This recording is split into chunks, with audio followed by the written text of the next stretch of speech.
Bonjour. Il y a quelque temps qu'on ne s'est pas vu à travers la vidéo. Je suis plus à l'aise avec ma plume et ma feuille blanche qu'avec la vidéo. C'est pour ça, c'est ce qui explique que je ne viens pas souvent vous voir en vidéo parce que la vidéo a fait d'énormes progrès. Aujourd'hui, les gens qui sont sur YouTube ou ailleurs ont des produits qui sont modernes, qui sont intelligents, qui sont construits. Et moi, je suis là un peu comme un légume en face de vous, et c'est pas très sympathique. Mais je sais pas faire mieux, donc je ne peux pas faire mieux. Alors, pourquoi je viens quand même aujourd'hui? Parce que je trouve qu'il y a des explications à apporter. Comme vous le savez, ou vous ne le savez pas, notre blog a été fermé pendant une petite semaine parce que Monsieur Fournel, je crois, et Madame Rambaud, je ne me rappelle plus les noms, Monsieur Brabant, enfin, tous ces personnages qui font partie de la grande maison Bercy ont trouvé que c'était pas bien de les citer et que mettre leur nom leur posait un problème de vie privée, alors que leur nom était cité strictement dans le cadre de leur profession, dans le cadre de leur activité, qui évidemment ne peut pas être considérée comme une vie privée. Leur activité, c'est leur activité. Quand ces messieurs, dames viennent vous piller, ils viennent vous piller, c'est pas le voisin, c'est eux qui viennent piller, c'est eux-mêmes, c'est pas leurs collègues. Donc c'est tout à fait normal qu'on donne le nom du pillard. Mais bon, peu importe, donc nous avons été très lâchement touché par une loi qui s'appelle la loi sur le bonheur et la paix en informatique. Je ne sais pas tout à fait le nom, mais c'est quelque chose dans ce goût-là. C'est-à-dire une loi qui prétend éliminer finalement les violeurs, les assassins, les terroristes, enfin tous ces gens, les marchands de drogue, tous ces gens qui sont sur le net et dont nous faisons partie, puisque nous avons été traités de la même manière. Il faut remarquer que donc il s'agit ni plus ni moins d'une lettre de cachet, puisque tout simplement ces plaignants vont voir le magistrat et lui disent: voilà monsieur, il faut fermer le blog de monsieur Untel, sans que monsieur Untel, nous en l'occurrence, soit convoqué. Donc n'est convoqué que l'hébergeur. Dans le cas présent, il y avait l'hébergeur, il y avait Google, YouTube et Archive Host. De ces quatre personnages, en fait de ces quatre entreprises, si vous voulez, une seule s'est défendue dignement, c'est Google. Google a eu des paroles justes et dignes, les autres nous ont vendus et ont donc supprimé, fermé carrément le blog pour OVH, supprimé une vidéo pour YouTube, en exécutant, sans que nous soyons présents, une demande des principaux intéressés qui n'étaient pas contents. Bon, alors qu'il y avait discussion, la discussion était ouverte. D'abord, l'ensemble de ces documents qui ont été supprimés étaient hors délai, puisqu'ils se plaignaient d'une diffamation qu'il n'y avait plus lieu de mettre en avant, puisque le temps était prescrit. Donc déjà, premier point. Et puis en plus, diffamation, encore fallait-il le prouver, ce qui n'était pas, à mon avis, du tout certain, puisque nous étions dans le débat de leur activité. S'ils trouvent que leur activité, que dire ce qu'ils font est diffamant, il faut qu'ils fassent autre chose. Et il y a un problème. Bon. Alors, tout ça nous amène à revenir sur YouTube. Nous irons ailleurs si un jour YouTube finit par nous mettre carrément complètement dehors. Pour l'instant, on a une seule vidéo qui a été supprimée, ça n'est pas très grave.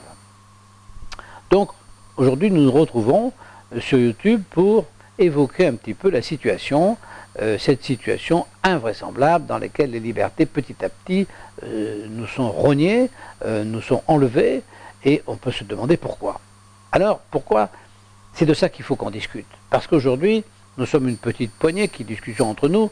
Je ne sais pas non plus comment faire fonctionner une discussion collective, donc on discute, puis c'est moi qui parle tout le temps, je vous prie de m'en excuser, mais vous pouvez mettre des commentaires et on peut avoir un échange quand même après. Alors, pourquoi la situation est comme elle est? La situation est comme elle est parce que nous avons perdu de vue ce qui s'appelle la laïcité. Et la laïcité a été récupérée par des croyants. Alors, si vous voulez, c'est ça l'invraisemblable, c'est que la laïcité s'est fait justement pour que les choses de l'État, les choses du groupe, les choses qui nous concernent, soient traitées sans que puisse intervenir une croyance. c'est-à-dire soit traité dans la réalité. Donc le réalisme, la laïcité, c'est le réalisme. Ça ne peut pas sous-tendre une croyance quelle qu'elle soit. Or, on est passé des croyances religieuses avec un Dieu à des croyances religieuses sans Dieu. Alors, je vous lis qu'est-ce qu'est une religion. Ça, c'est écrit dans Wikipédia. Une religion est un système de pratiques et de croyances en usage dans un groupe ou une communauté. Donc, on est bien d'accord, c'est un système de pratiques et de croyances en usage dans un groupe ou une communauté. Il n'y a pas de définition qui soit reconnue comme valable pour tout ce qui est permis aujourd'hui d'appeler religion. C'est-à-dire qu'une religion, c'est pas fatalement être musulman, c'est pas fatalement être catholique, c'est pas fatalement être bouddhiste, c'est pas fatalement être protestant. Une religion, c'est croire dans des éléments qui sont hors réalité et qui vont s'appliquer à tout le monde. C'est ça une religion, enfin à tous ceux qui croient. Or nous avons une religion qui a envahi notre monde occidental, c'est le communisme. Le communisme est une religion qui prêche l'égalitarisme. Ça, c'est une religion. L'égalitarisme, ce n'est pas la vraie vie, ce n'est pas la réalité. Vous pouvez regarder autour de vous, sur la planète, il n'y a pas d'égalité. Il y a des animaux plus forts que d'autres, plus malins, enfin chacun tire du jeu à sa façon, mais il n'y a pas d'égalité. Il n'y a personne qui met les choses à égalité. Au contraire, nous savons depuis Darwin que l'évolution de l'humanité se fait toujours par la sélection. Alors la sélection, c'est exactement l'inverse de l'égalité. Donc si vous voulez, cette croyance égalitariste est devenue une religion, enfin est une religion, et cette religion a imprégné la totalité du dispositif collectif. Donc aujourd'hui, nul geste, nulle décision collective n'est prise sans que elle doit d'abord être égalitaire. Et ça empoisonne notre vie, parce que l'égalité a quand même l'apparence de l'égalité, c'est l'égalité, c'est-à-dire ça serait la justice. Mais en réalité non, parce que l'égalité, comme elle n'existe pas, celui qui désire l'égalité ou qui impose l'égalité est obligé de couper toutes les têtes qui dépassent.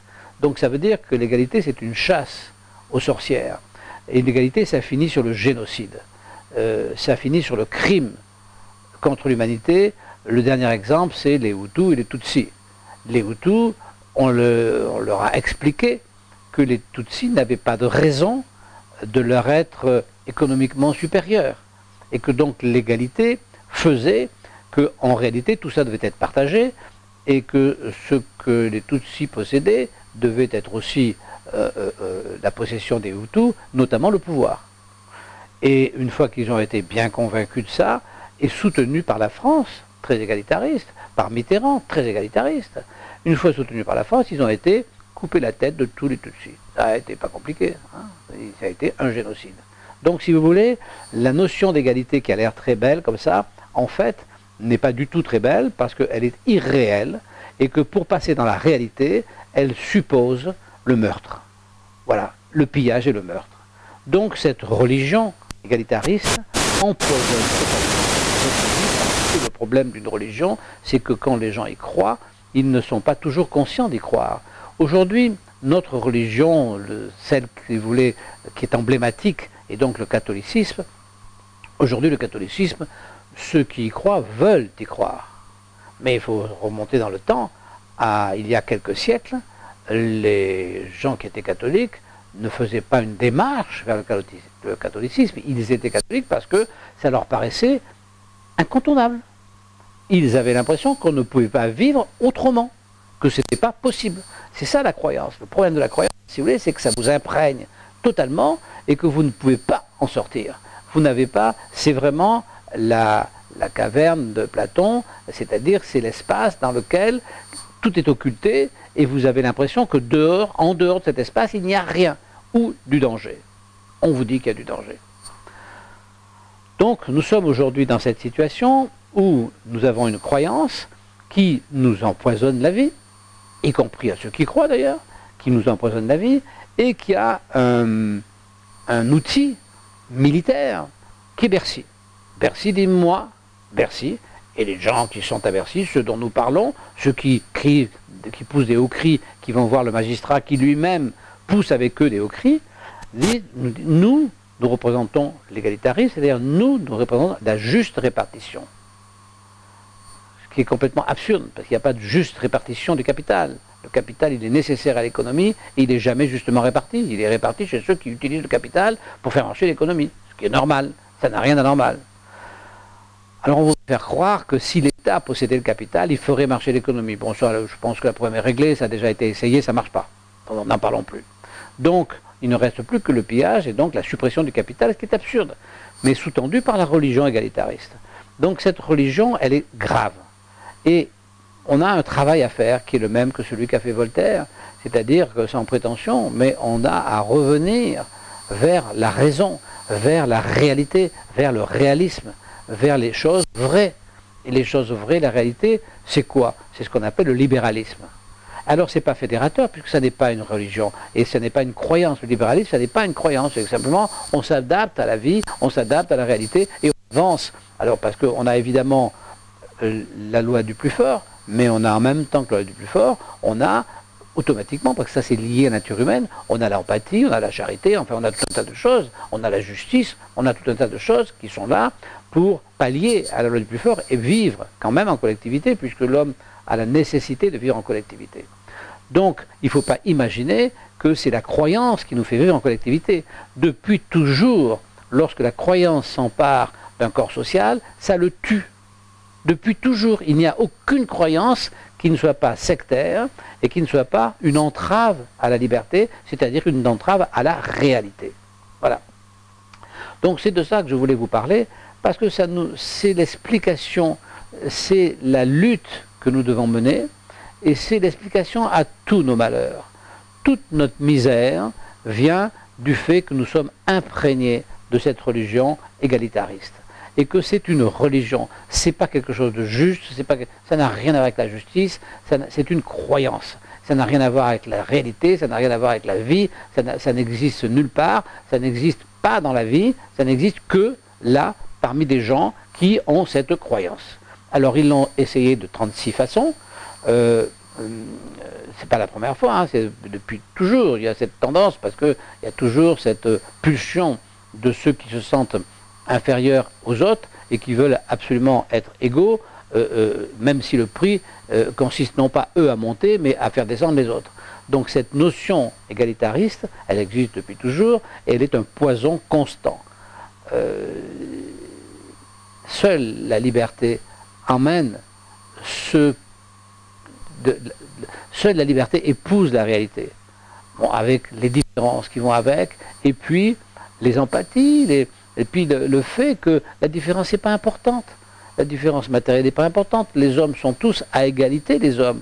Mais c'est pas besoin de le dire. Chaque homme est un homme. Et chaque homme, s'il est digne, est un homme digne.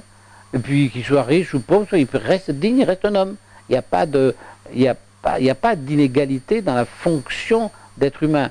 S'il y en a, c'est qu'encore il y a une croyance, et à ce moment-là, on est dans un autre type de croyance, comme a été par exemple le nazisme, dire oui, moi je fais partie d'une partie des hommes qui sont l'élite. Non, mais c'est aussi con que excusez-moi de vous dire ça, de prendre d'employer ce mot, mais l'élitisme est aussi absurde que l'égalitarisme. C'est la même chose, c'est les deux versants de la même notion stupide de la vision de l'homme, alors que l'homme, il est tout à fait un être adaptable au réel, avec des différences qui sont dans différents endroits. On peut être meilleur en économie, mais moins bon en musique, moins bon en sciences, ou meilleur en sciences et moins bon en économie, ça n'a pas d'importance. Ces différences, c'est ça qui fait l'intérêt de l'humanité. Alors, une fois qu'on a compris ça, enfin une fois qu'on a installé, c'est pas comprendre c'est un mot un peu prétentieux, c'est pas ça, mais une fois qu'on s'est bien imprégné de cette notion, on se rend compte de quoi? On se rend compte qu'on est extrêmement isolé. On est extrêmement isolé parce que la majeure partie des gens, inconsciemment, involontairement, croient à cette notion d'égalitarisme, à cette nécessité d'égalitarisme, qui n'est pas du tout nécessaire, au contraire. Donc à partir du moment où les gens, les êtres humains dans un groupe croient à ça, celui qui n'y croit pas est extrêmement isolé. On est isolé. Bon, alors est-ce qu'on pourra devenir une majorité? Est-ce qu'on pourra revenir vers un système libre? Bien sûr, la question n'est pas là. On reviendra vers la liberté parce que tout simplement, l'égalitarisme, comme l'élitisme, comme toutes les croyances, ça emmène la société dans le mur. Donc quand la société sera dans le mur, il faudra bien redémarrer. Donc l'intérêt aujourd'hui, c'est pas de se dire l'égalitarisme disparaîtra, ça c'est une certitude, comme toutes les croyances. L'intérêt c'est de dire, est-ce qu'on peut se débarrasser avant le mur, avant de s'écraser dans le mur, est-ce qu'on peut se débarrasser volontairement, intellectuellement, d'une croyance et revenir à la réalité, c'est-à-dire à la liberté, donc au libéralisme. Est-ce que ça c'est possible? C'est ça la vraie question. Alors, oui, moi je crois que c'est possible. Bien sûr, je crois que c'est possible, puisque c'est le sens de ma vie. C'est comme ça que j'élève mes enfants, et j'ai quand même un certain nombre de gens que je connais qui pensent pareil, mais qui ne sont pas la majorité aujourd'hui. Ça c'est certain. Ils ne sont pas la majorité. Alors, pour essayer de convaincre, l'idéal c'est de prendre quelques exemples flagrants des échecs de l'égalitarisme. Alors, dans ces exemples flagrants, on peut prendre effectivement, Bercy, c'est une mine inépuisable d'injustice, inépuisable, le dernier en date, pour moi. Vous savez que les hommes politiques ont créé un parquet financier. Quand ce parquet financier est arrivé, nous avons eu, enfin en tout cas moi, j'ai eu la naïveté d'espérer que les règles du droit pénal s'appliqueraient au contrôle fiscal. C'est-à-dire que le droit pénal, le contrôle fiscal, est soi-disant fait pour intercepter ceux qui font un délit en ne payant pas l'impôt qu'ils devraient payer. En gros, c'est ça. Bon, des délits, il y a d'autres types de délits dans un pays. Et pour ça, il y a une organisation qui s'appelle donc les cours correctionnelles, enfin les tribunaux correctionnels. Dans les tribunaux correctionnels, ça fonctionne d'une manière qui a été définie par la Révolution, c'est-à-dire ça fonctionne avec un service qui fait l'enquête qui s'appelle la police. Quand l'enquête est finie, quelquefois c'est pas que la police, c'est aussi une partie du parquet. Quand l'enquête est finie, on présente le coupable qui est présumé innocent, on le présente devant un magistrat qui lui est entièrement libre, dans une audience publique et où la défense est absolue. On peut se défendre comme on veut. Et ensuite il y a la sanction. Ça c'est un fonctionnement qui est quand même, qui donne objectivement des résultats à peu près corrects. Rien de ça avec le fisc. Le fisc, lui, fait l'enquête. Quand il a fait l'enquête, il vous présente devant aucun juge, il prononce la sanction, et quand il a prononcé la sanction, il applique la sanction. Et là, vous pouvez aller devant un juge. Donc c'est complètement anticonstitutionnel, c'est ce qu'on appelle la lettre de cachet. Donc, il était légitime de se dire, il y a un parquet financier, le parquet financier, ça va être formidable, on va revenir à un système pénal classique pour les problèmes fiscaux. Pas du tout. Voilà. Le parquet financier, pas du tout. N'a aucune liberté, et non seulement aucune liberté, mais il en rajoute par rapport aux enquêteurs fiscaux. C'est-à-dire que c'est une pantalonnade. Une pantalonnade. Donc, ce que l'on pouvait espérer être un équilibre s'avère être au contraire un poids supplémentaire au déséquilibre. Donc c'est complètement décevant. Ça veut dire que si vous voulez, les frasques, le pillage organisé par Bercy, sous couvert de la croyance égalitaire, prend une ampleur absolument stupéfiante. Stupéfiante. Alors nous en sommes victimes, non pas indirectement, tout à fait directement. D'abord on en est victime parce que tous ceux qui sont sur ce blog ou sur cette chaîne, en règle générale, c'est parce qu'ils ont eu affaire d'une manière injuste au fisc et qu'ils viennent ici trouver, trouver une pensée commune qui permet de dire, quand même, oui c'est vrai, je me suis fait voler, oui c'est vrai, je suis victime. Je suis victime, et de quoi?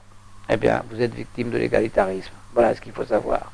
Donc vous êtes victime d'une croyance, vous êtes victime d'une religion. Et cette religion, tant qu'elle sera là, vous serez sacrifié. Ça ne peut pas être autrement. Donc nous avons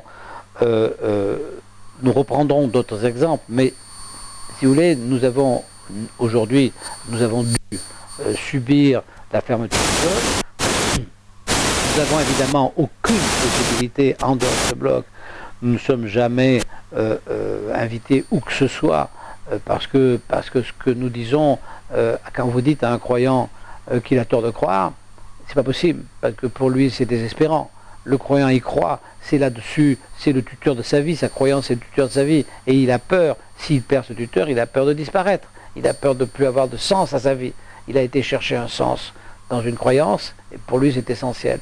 Donc ce sens à la vie, qui est faux, cette croyance, elle va probablement nous empoisonner très longtemps, et y compris donc chez les gens qui prétendent être les plus libéraux du monde, c'est-à-dire les grosses entreprises comme donc OVH qui est quand même une grosse entreprise, YouTube qui est quand même une grosse entreprise. Je vous dis, le seul Google a, et pour l'instant Facebook n'a pas manifesté de nous éliminer, nous n'avons aucune nouvelle de ce côté-là, ils n'ont pas été attaqués par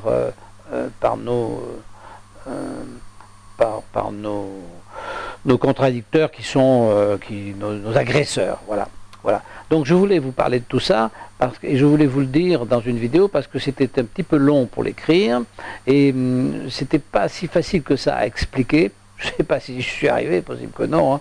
Je ne suis pas certain d'être arrivé, mais je vais essayer de revenir un petit peu plus souvent, pas trop souvent, parce que je sais bien, je répète que mes vidéos sont un peu désuètes, et j'en suis désolé, mais je ne peux pas faire autrement, parce que je ne sais pas faire, et puis je ne pense pas que le sujet permettrait d'avoir quelque chose de très séduisant. Ce n'est pas un sujet très séduisant, hein. Donc voilà, donc je vous dis, je suis content d'être venu vous voir, je suis content d'avoir passé un petit moment avec vous. Je vous dis donc à bientôt, on refera des vidéos, on reparlera ensemble, et voilà les événements que je voulais vous raconter. Bon week-end et au revoir.